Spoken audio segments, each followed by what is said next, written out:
نحمده ونصلي على رسوله الكريم اما بعد فاعوذ بالله من الشيطان الرجيم بسم الله الرحمن الرحيم ان الذين يؤذون رسول الله لهم عذاب عليم۔ نبی علیہ الصلوۃ والسلام کے آج کے موضوع کا ہمارا عنوان ہے کہ جو رسول صلی اللہ علیہ وسلم کی گستاخی کرے اس کی سزا کیا ہے۔ چونکہ میرا تعلق انڈیا کے ہمارے دوست ہیں اور ہمارے بہت ہی قابل احترام بھائی مفتی یاسر ندیم الواجدی صاحب، اللہ ان کی عمر میں برکت دے، بہت ہی بڑا کام کر رہے ہیں۔ تو اس معاملے میں ان کا ایک مضمون نظر سے گزرا اور مجھے بڑا پسند آیا، تو میں نے سوچا کہ میں حضرت کے اس مضمون کو اپنے الفاظ میں آپ کے سامنے پیش کر دوں۔ جو بھی ہم سیکھ رہے ہیں اپنے بڑوں سے ہی سیکھ رہے ہیں اور ان کو ایک دوسروں تک پہنچاتے ہیں۔ ہمارے بڑوں نے الحمدللہ ہر محاذ پر کام کیا ہے اور ہر محاذ پر انہوں نے دشمن کے دانت کھٹے کیے ہیں۔ آج کا موضوع بڑا اہم ہے، میں مختصر اس کے بارے میں آپ کو بتاؤں گا، جس میں ہمارے مسلمانوں میں بھی بہت سارے لوگ ایسے ہیں جو اشکالات کرتے ہیں۔ جیسے کہ دیکھیں، مسلمان تو ہم خیر ان کو کہہ بھی نہیں سکتے، منکرین حدیث بھی یہ اشکال کرتے ہیں۔ غامدی صاحب بھی یہی کہتے ہیں اور محمد شیخ وغیرہ، بلکہ غالباً انجینئر علی مرزا نے بھی اس قسم کی گفتگو کی ہے کہ نبی علیہ الصلوۃ والسلام کی جو گستاخ ہے ان کی سزا کیا ہونی چاہیے، قتل نہیں ہونی چاہیے، اور اس پر لوگوں نے اشکالات کیے ہیں۔ دشمن تو دشمن، لیکن جو خود کو اپنے کہتے ہیں وہ بھی ان معاملات میں دھوکے کا شکار ہے۔ خلاصۂ کلام آپ کے سامنے یہ بتاتے جائیں کہ اسلام یہ امن و آشتی کا مذہب ہے۔ آپ دیکھیں کہ آج تک جیسے یہود و نصارہ ہے تو ان کے جو انبیاء ہے، حضرت موسیٰ علیہ السلام، عیسیٰ علیہ السلام، تو ان کے بارے میں کوئی مسلمان توہین کا، اہانت کا، گستاخی کا سوچ بھی نہیں سکتا، ورنہ پھر وہ مسلمان بھی نہیں رہے گا۔ یعنی ہمارے ہاں ایمان لانے کے لیے صرف نبی علیہ السلام پر ایمان لانا نہیں ہے، بلکہ تمام رسولوں پر ایمان لانا ضروری ہے۔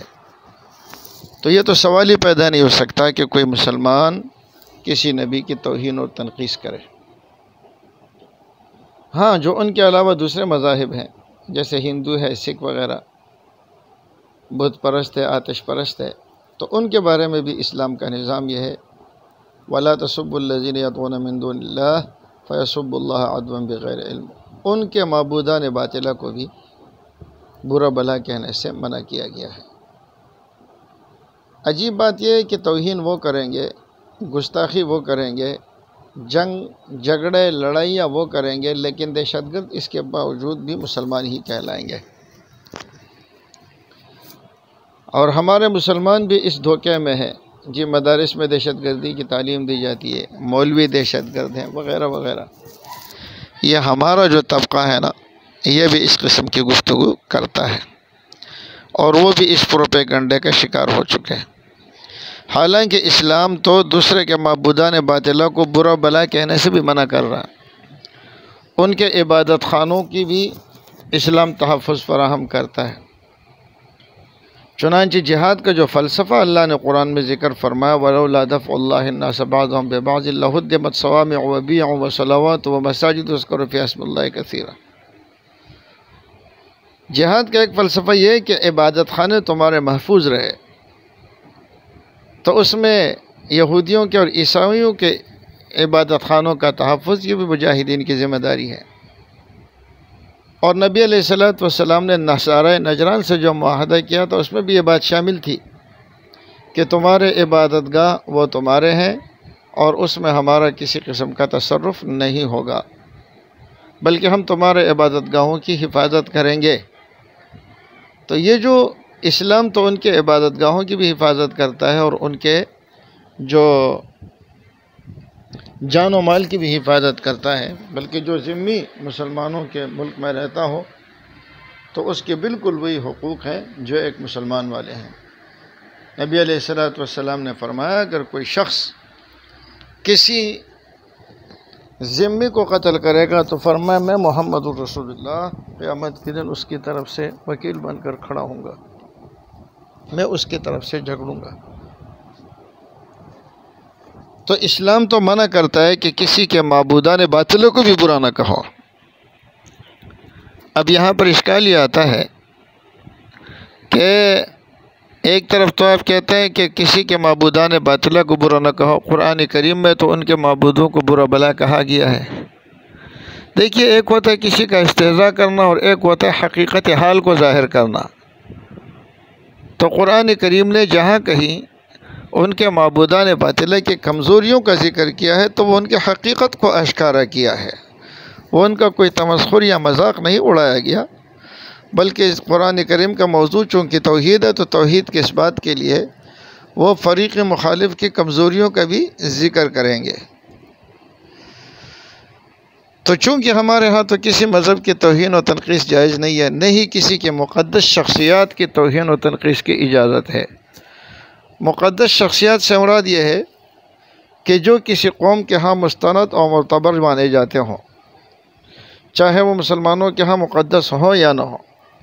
جیسے موسیٰ علیہ السلام اور عیسیٰ علیہ السلام مسلمانوں کے ہاں بھی مقدس شخصیات اور ہستیاں ہیں، لیکن جیسے ہندوؤں کی یا سکھوں کی یا بت پرستوں کی یا دوسرے کسی کے ہاں جن کو وہ مقدس سمجھتے ہیں، اگرچہ وہ مسلمانوں کے ہاں مقدس نہ بھی ہو مگر پھر بھی ان کو مقدس شخصیات کہہ دیا جاتا ہے اور ان کے توہین و تنقیص سے منع کیا گیا ہے، اور ظاہری طور پر ان کے بھی احترام کا حکم ہے، ان کے جو فالوور ہیں یا ان کو ماننے والے ہیں، تاکہ کسی کی جذبات مجروح نہ ہو۔ تو اسلام تو کسی کی جذبات کو مجروح نہیں کرتا۔ اب جب نبی علیہ السلام کے ساتھ کوئی ایسا کرے یا اسلام کی کسی شاعر کی توہین کرے تو اس کی سزا کیا ہونی چاہیے، یہ بات ذرا تفصیل طلب ہے، اور یہ بہت ہی اہم موضوع ہے، اور یہ آئے دن یہ مسئلہ لوگوں کے اندر کھڑا ہوتا ہے، اور ہمارے بعض علماء حضرات بھی اس غلط فہمی کا شکار ہو جاتے ہیں۔ اس سلسلے میں یاد رکھیے پیغمبر علیہ السلام کی جو مکی زندگی تھی اس میں آپ کو عفو درگزر کا حکم تھا۔ لوگوں نے آپ کو بڑی اذیتیں اور تکلیفیں دی، لیکن اللہ کی طرف سے عفو درگزر کا حکم تھا۔ اور جب مدینہ طیبہ آئے اور پھر مسلمانوں کی ریاست قائم ہو گئی تو پھر اس کے بعد جہاد کے احکامات آئے، اور یہ کہتے ہیں نا کہ اسلام کی ابتدا بھی جہاد سے، انتہا بھی جہاد سے، صراحتاً جھوٹ ہے، اس لیے کہ نبی علیہ السلام کے 23 سالہ دور نبوت کے ابتدائی 15 سال میں کوئی جہاد نہیں ہے، آخری 8 سالوں میں جہاد ہوا ہے، اور اس میں بھی فریقین کی جانب سے بہت کم لوگ، کوئی 1000 کے لگ بھگ افراد شہید ہوئے ہیں یا مارے گئے ہیں، لیکن اس کو یہ کہتے ہیں یہ دہشت گردی کا مذہب ہے، حالانکہ اگر دیکھا جائے تو ایسی کوئی بات نہیں ہے۔ کون سے ایسے لوگ ہیں ذرا نام تو بتاؤ کہ جن کو تلوار کے زور پر مسلمان کیا گیا ہو؟ ہم نبی علیہ السلام کی سیرت کی بات کرتے ہیں، یہ بعد میں آ کر کے جو ہندوستان میں جو بادشاہ آئے ہیں ان بادشاہوں کا ذکر کرتے جی انہوں نے ایسا کیا، انہوں نے ایسا کیا۔ ہم بادشاہوں کے حرکات کے ذمہ دار نہیں ہیں، اور نہ ہی ہم پر یہ لازم ہے کہ ہم ان کا دفاع کریں۔ ہم تو نبی علیہ السلام اور قرآن کریم کا دفاع کرتے، صحابہ کرام کا دفاع کرتے۔ باقی عام مسلمانوں میں سے اگر کسی نے کوئی کام کیا ہے تو ہم اس کے دفاع کے ذمہ دار نہیں ہے کہ اس کی وجہ سے اسلام پر انگلی اٹھائی جا سکے۔ تو نبی علیہ السلام جب مدینہ طیبہ آئے تو پھر وہاں جہاد کا سلسلہ شروع ہوا۔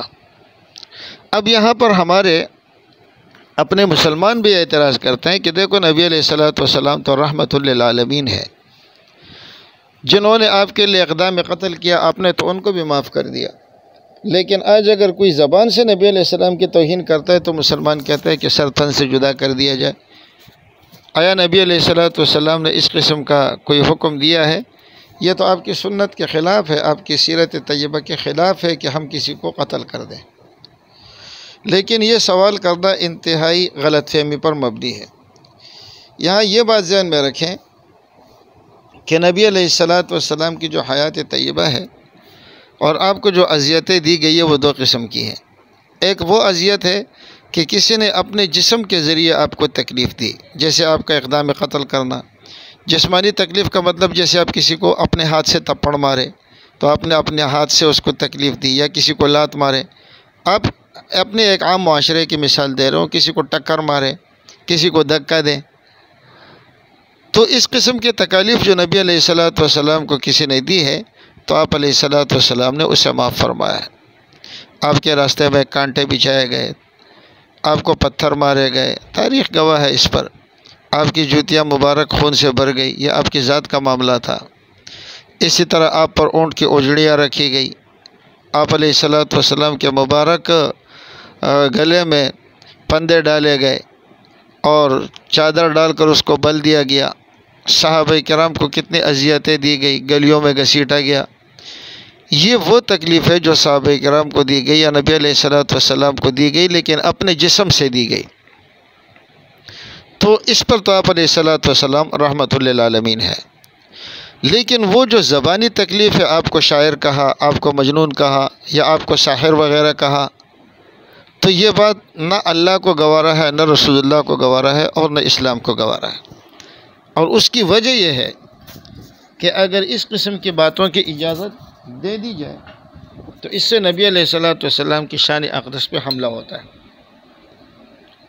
اور یہ معلوم ہونا چاہیے آپ کو کہ ایمان کی تعریف ہے التصدیق بما جاء به النبی صلی اللہ علیہ وسلم۔ نبی علیہ السلام جو کچھ لے کر آئے ہیں اس کی تصدیق کرنا۔ تو جب نبی علیہ السلام کی ذات مجروح ہو جاتی ہے اور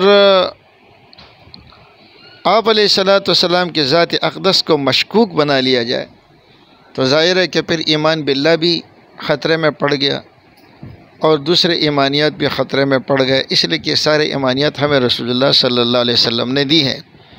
تو زبانی طور پر آپ کو جو تکالیف دی گئی تو ان تکالیف پر اللہ رب العزت نے بھی نوٹس لیا۔ ملعونین اینما ثقفوا اخذوا وقتلوا تقتیلا سنت اللہ فی الذین خلو من قبل ولن تجد لسنت اللہ تبدیلا۔ اور نبی علیہ السلام نے بھی ایسے لوگوں کا قلع کیا۔ اب یہاں پر وہ لوگ اشکال کرتے ہیں، اور یہ حقیقت میں اشکال کا جواب ہے کہ دیکھیں نبی علیہ السلام کے بارے میں ایک طرف تو آپ کہتے ہیں کہ رحمت للعالمین ہے، دوسری طرف وہ کعب بن اشرف کے قتل کا حکم دیتے ہیں۔ بخاری شریف میں یہ روایت بالکل یہ قصہ بڑی تفصیل کے ساتھ ذکر ہوا ہے۔ اسی طرح ابو رافع کے قتل کا جو واقعہ ہے وہ بھی بخاری شریف میں بڑی تفصیل کے ساتھ ہے کہ ان دونوں کو قتل کیا گیا۔ تو کہتے دیکھو نبی علیہ السلام کو اگر کوئی گالی دے دیتا تھا، آپ کے حج اور مذمت کر لیتا تھا، تو آپ علیہ السلام اس کے قتل کا حکم دے دیتے تھے۔ تو ایک طرف تو آپ کہتے ہیں رحمت للعالمین تھے، یہ اشکال ہوتا ہے ملحدین کی طرف سے۔ تو اس کا جواب میں پہلے دے چکا کہ جو کعب بن اشرف تھا وہ آپ علیہ السلام کے حج و بیان کرتا تھا، مذمت کرتا تھا، وعدے کی مخالفت بھی کی تھی۔ نبی علیہ السلام نے جو معاہدے ان سے کیے تھے انہوں نے جا کر کے دشمن کو آپ کے خلاف قریش کو ابھارا اور جنگ پر آمادہ کیا۔ اور پھر چونکہ جو آپ کی مذمت کرتے ہیں اگر اس کی اجازت دے دی جائے تو اس سے چونکہ اسلام کی بنیاد ہل جاتی ہے، تو اس وجہ سے ایسے لوگوں کو قتل کرنے کا حکم ہے۔ اسی طرح ابو رافع کے بارے میں بھی وہ اس قصے میں سارا ہے کہ نبی علیہ السلام کی حج کرتا تھا، آپ علیہ السلام کی مذمت کرتا تھا، اور آپ علیہ السلام کی ذات اقدس پر کیچڑ اچالتا تھا۔ تو جہاں اس قسم کی زبانی اذیت آپ کو دے دی جائے تو اس کا دفاع کرنا ضروری ہے، اور ایسے لوگوں کو قتل کرنا یہ لازم ہو جاتا ہے تاکہ اس سے اسلام کی بنیادیں کھوکھلی نہ ہوں۔ تو امید ہے کہ انشاءاللہ اتنی سی بات آپ کو سمجھ آ گئی ہوگی۔ اور اسی طرح اشکال ہوتا ہے کہ آپ کہتے ہیں کہ جی ہم کسی کے عبادت گاہوں کو نقصان نہیں دیتے، حالانکہ جو ہم دیکھتے ہیں تو فتح مکہ کے موقع پر نبی علیہ السلام نے بیت اللہ شریف سے 360 بتوں کو توڑ کر باہر نکالا تھا۔ تو کیا یہ کسی کے معبودان کی توہین نہیں ہے؟ اور یہ وجہ ہے کہ آج کل ہندو اور سکھ وغیرہ یہ بھی کہتے ہیں کہ بیت اللہ شریف یہ ہمارا ہے، مسلمانوں نے اس پر قبضہ کیا ہے۔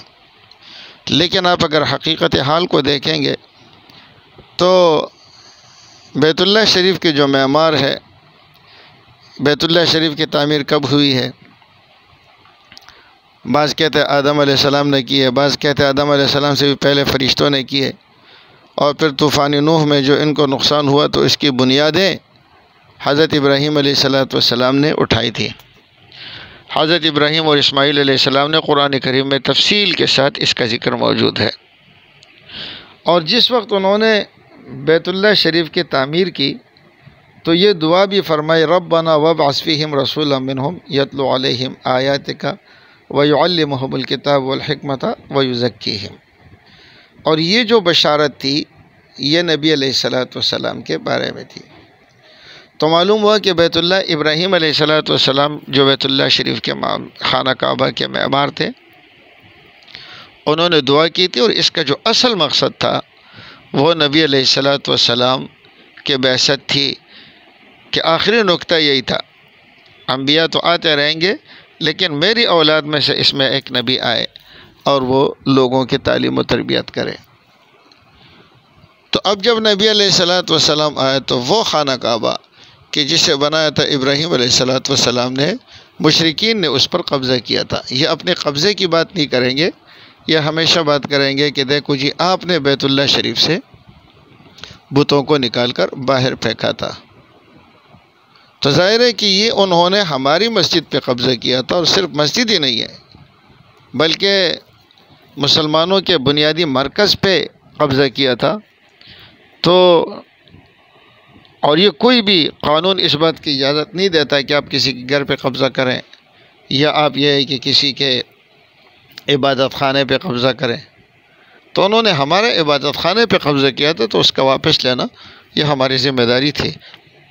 اس وجہ سے بیت اللہ شریف سے بتوں کو نکالا تھا، اس لیے کہ معمار بیت اللہ بت شکن تھے، اور انہوں نے اسی بت شکن کے اللہ کے حکم سے بنائے ہوئے گھر میں ان اول بیت وضع للناس، وہاں انہوں نے بتوں کی پوجا پاٹ شروع کر دی تھی۔ تو یہ نبی علیہ السلام کی ذمہ داری تھی کہ ان کو اس سے پاک کیا جائے، اور ابراہیم علیہ السلام نے بھی یہی کیا تھا کہ اللہ کے گھر کو پاک رکھا تھا۔